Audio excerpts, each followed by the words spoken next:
दोस्तों नमस्कार, आदाब, सत श्री अकाल। उर्मिलेश संवाद के इस कार्यक्रम में आपका बहुत बहुत स्वागत है। मैं हूं उर्मिलेश। बिहार का चुनाव कई दृष्टियों से देश का अनोखा चुनाव होने जा रहा है, सचमुच अनोखा। पहली बात तो ये कि जो पुरानी है लेकिन नए कॉन्टेक्स्ट में इसको रखना बहुत ज़रूरी है कि भारत के इतिहास में ये पहला चुनाव होगा जो एसआईआर के बाद होगा। दूसरी बात होगी कि इतनी धनवर्षा, सरकारी धनवर्षा शायद ही किसी चुनाव में हुई हो। देखिए, पहले लाभार्थी योजना के तहत बहुत सारे लाभ दिए जाते थे लोगों को, लेकिन वो टाइम टू टाइम दिए जाते थे, समय समय पर दिए जाते थे। जो दक्षिण के कुछ राज्य हैं वहां बहुत सारी गिफ्ट दी जाती थी, ये बात सही है। कभी टेलीविजन दे दिया, कभी कुछ दे दिया, कभी कुछ दे दिया। कैश देने की प्रवृत्ति और प्रथा जो है वो भी शुरू हो गई थी, साउथ में भी, नॉर्थ में भी। लेकिन कैश इस तरह से देना कि चुनाव से आने पहले, इसके पहले होता था कि अलग अलग योजनाएं होती थी, उसमें कैश ट्रांसफर की योजना भी कुछ शुरू हुई थी। लेकिन इधर तो ऐसा लगा कि जैसे चुनाव का इंतजार किया जा रहा है कि नोट जो मिले आपको बैंक से, जैसे ही आपको ट्रांसफर हो पैसा, तो आपको एहसास हो कि ये चुनाव के लिए है, ये चुनाव से ऐन पहले है। ये नहीं कि 6 महीने पहले, 4 महीने पहले, 3 महीने पहले, जी नहीं, कुछ दिन पहले। तो ये स्थिति हो गई है। अब आज जब इलेक्शन कमीशन की team, full fledged election commission की टीम जायजा लेने बिहार का पटना में है, मीटिंग हो रही है राजनीतिक दलों से, प्रशासनिक अफसरों से। ज्ञानेश कुमार जी की अगुवाई है वहां पर इलेक्शन कमीशन की तैयारी में। चीफ इलेक्शन कमिश्नर सब लोगों से बात कर रहे हैं कि भाई तारीख क्या डिक्लेयर की जाए। प्रस्ताव भी आए हैं, कुछ दलों ने कहा कि 1 चरण में चुनाव हो, कुछ ने कहा कि 2 चरण में चुनाव हो। ज्यादातर लोगों की राय यही है कि 1 चरण या 2 चरण में चुनाव कर लिया जाए।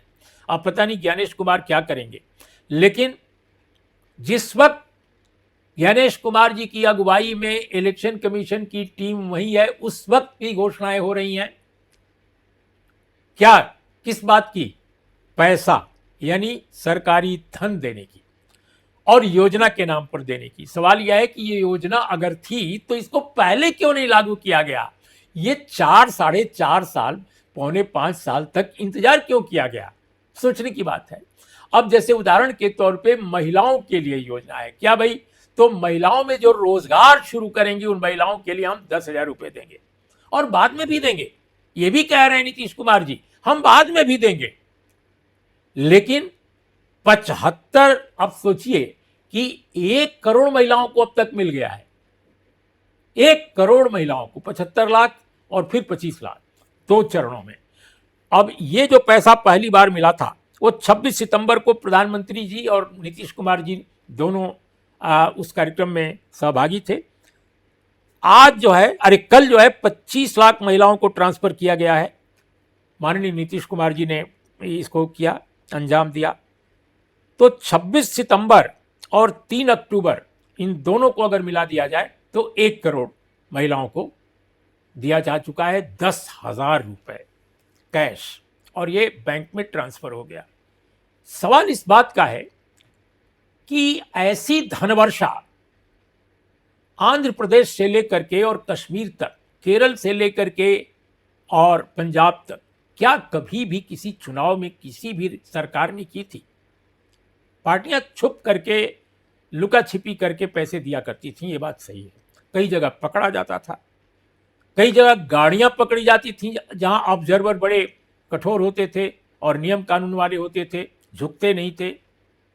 लेकिन इस बार ये काम किसी पार्टी पर नहीं छोड़ा गया है, सरकार स्वयं धन दे रही है और चुनाव से पहले, बगैर किसी सर्वे के, बगैर किसी आकलन के कि किस महिला में रोजगार की इच्छा है, रोजगार के प्रति स्किल है कि नहीं है, रोजगार के प्रति उसका कोई मिजाज है कि नहीं है, पैसे दिए जा रहे हैं, दिए जा रहे हैं।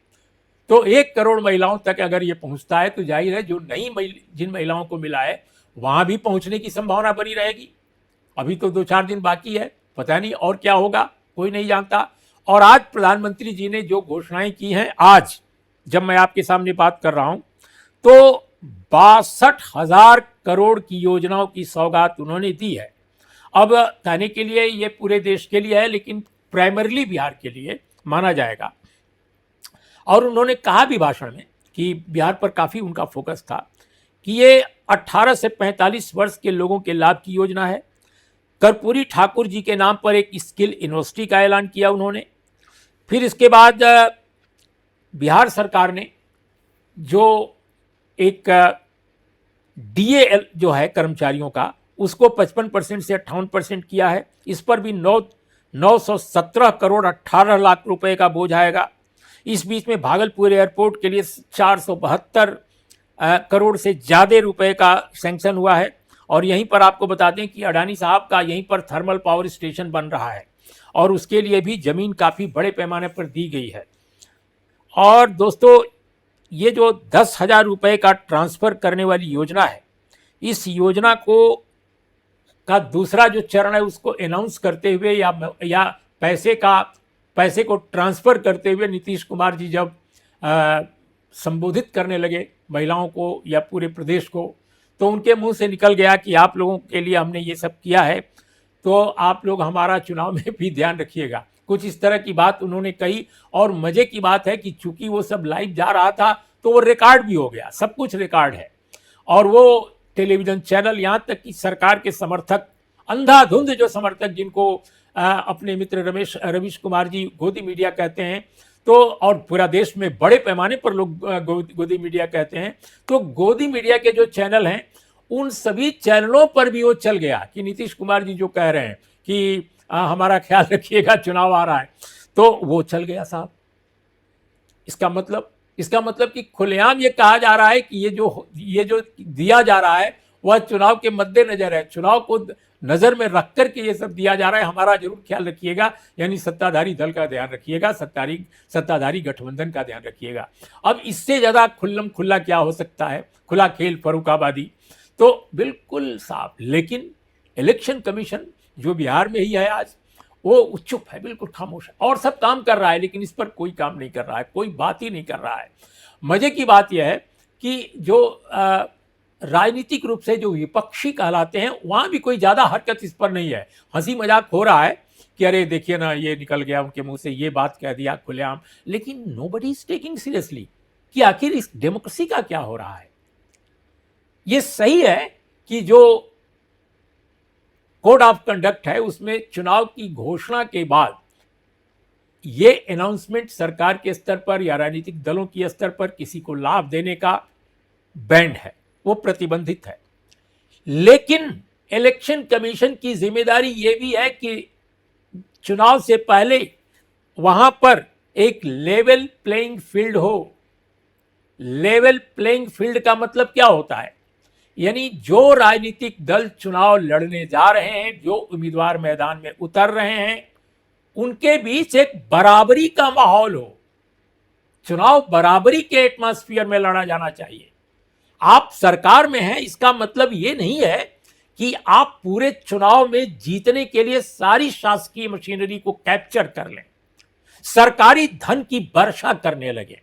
ये सरकारी धन किसी पार्टी के फंड से नहीं आया है, ये लोगों के टैक्स से आया है। टैक्स पेयर्स का ये पैसा है जो सरकार पर, राज्य पर खर्च किया जाना है। ये खैरात नहीं है, ये लाभार्थी बनाने के लिए चुनाव में आप मतदाताओं को लाभार्थी बनाकर अपना आदमी बना लें, अपना मतदाता बना लें, इसके लिए नहीं है टैक्स पेयर का पैसा। टैक्स पेयर का पैसा स्कूल खोलने के लिए है, अस्पताल खोलने के लिए है, यूनिवर्सिटी बनाने के लिए है, नहर बनाने के लिए है, चापाकल देने के लिए है, डॉक्टरों का अपॉइंटमेंट करने के लिए है, प्रोफेसरों टीचरों की नियुक्ति करने के लिए है, खाद की कमी अगर किसानों को है उसकी पूर्ति करने के लिए है, कुपोषण खत्म करने के लिए है। चुनाव से ऐन पहले महिलाओं को या पुरुषों को या नौजवानों को कुछ ही दिन पहले चुनाव घोषणा के आप पैसा बांटें, पूरी बारिश करें धन की, इसके लिए नहीं है। लेवल प्लेइंग फील्ड होनी चाहिए। ये हमारे देश के जो संविधान हमारा देश का है उसमें उसकी जो चुनाव संबंधी धारणा है उसमें बिल्कुल क्लियर है ये, लेकिन उसको उलट दिया गया। कोई लेवल प्लेइंग फील्ड नहीं, और चुनाव आयोग बिल्कुल खामोश, जैसे सुनाई नहीं दे रहा है, जैसे अखबार ही नहीं पढ़ रहा है, जैसे टेलीविजन चैनल नहीं देख रहा है। कमाल की बात है। और उस बिहार में हो रहा है जहां साल भर किया जाने वाला काम नहीं किया जाता है। प्रशांत किशोर तो बहुत सारे घपले घोटाले की पूरी लिस्ट दे रहे हैं, उसका जवाब नहीं आ रहा है सरकार की तरफ से।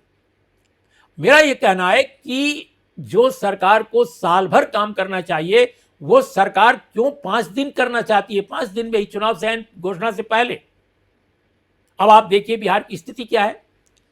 बिहार की स्थिति यह है कि कुपोषण में बिहार जो है नंबर 1 पर है, और ये नेशनल हेल्थ सर्वे का डेटा मैं दे रहा हूं, 41% बच्चे अंडरवेट हैं। देश में मानव विकास सूचकांक बनता है, जिसमें सेहत आती है, स्वास्थ्य आता है, शिक्षा का मामला आता है, रहन सहन की जीवन शैली आती है। उसमें बिहार 36वें स्थान पर है, 36 पोजीशन पर। केरल नंबर 1 पर है।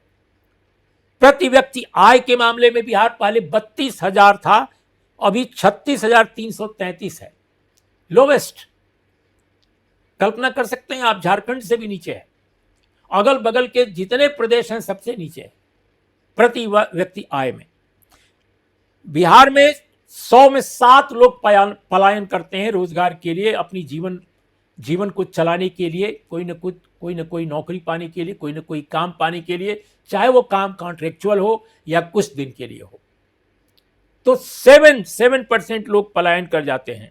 साक्षरता दर आज भी सबसे कम है, 61.8% थी 2011 की जनगणना के हिसाब से, अभी 74% बताई जा रही है।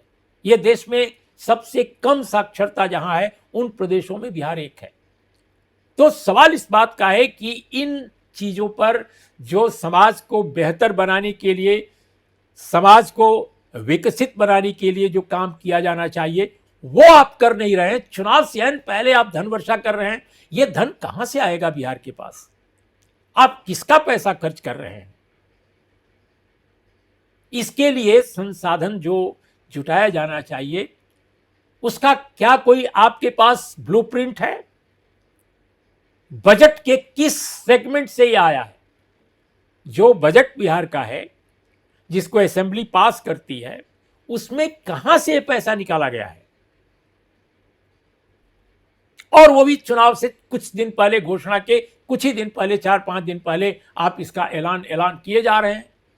तो दोस्तों, ये अजीब कहानी है, और भारत के लोकतांत्रिक इतिहास में, चुनावों के इतिहास में एक अनोखी घटना दर्ज हो रही है, जहां पर भारतीय जनता पार्टी और जेडीयू की ज्वाइंट जो सरकार है, संयुक्त जो सरकार है गठबंधन की, वो अंधाधुंध पैसा लोगों को बांट रही है, और लोगों को बांट रही है, साथ में उनको याद भी दिला रही है कि चुनाव नजदीक हैं, चुनाव में हमारा ख्याल रखिएगा। और ये बात कोई और नहीं कह रहा है, इस गठबंधन का सबसे बड़ा नेता कह रहा है। क्या आप कल्पना कर सकते हैं किसी मुल्क में, किसी लोकतांत्रिक मुल्क में, और जहां इस पर कोई बात ही ना हो? तो ये बात मैं आपके सामने रखना चाहता था। हम किसी दल विशेष के बारे में नहीं सोचते कि कौन जीत रहा है, कौन हार रहा है, लेकिन चुनाव तो कायदे से होना चाहिए ना। चुनाव आप देखा एसआईआर में कितनी सारी नौटंकी हुई। अगर चुनाव आयोग इस मामले पर बिल्कुल पीछे नहीं हटता, अगर सुप्रीम कोर्ट ऑफ इंडिया ने आदेश न दिया होता कि आधार कार्ड को भी आपको मानना पड़ेगा, न जाने क्या क्या कहा गया। पहले एसआईआर के जरिए चुनाव को डिरेल करने की कोशिश की गई, अब आगे जो रिपोर्ट अभी आई है उसमें न जाने क्या क्या अभी है। अभी तो पोल खुलनी बाकी है, लोग अभी स्टडी कर रहे हैं, बहुत सारे लोग। और अब धन वर्षा की जा रही है, चुनाव में लेवल प्लेइंग फील्ड बिल्कुल खत्म कर दिया गया है। तो आगे क्या होगा, चुनाव के दौरान क्या होगा, और इलेक्शन कमीशन इसी तरह खामोश रहेगा, तो भगवान भरोसे ही सब कुछ है। तो आज इतना ही दोस्तों। नमस्कार, आदाब, सत श्री अकाल। हमारा चैनल अगर आपको पसंद आता है, आपको हमारे कार्यक्रम ठीक लगते हैं, निष्पक्ष पारदर्शी लगते हैं, तो आप ज़रूर हमारे चैनल को सब्सक्राइब कीजिए, और अपने दोस्तों से भी कहिए कि वो निःशुल्क सब्सक्रिप्शन का बटन दबाएं और हमारे सब्सक्राइबर बने। बस इतना ही।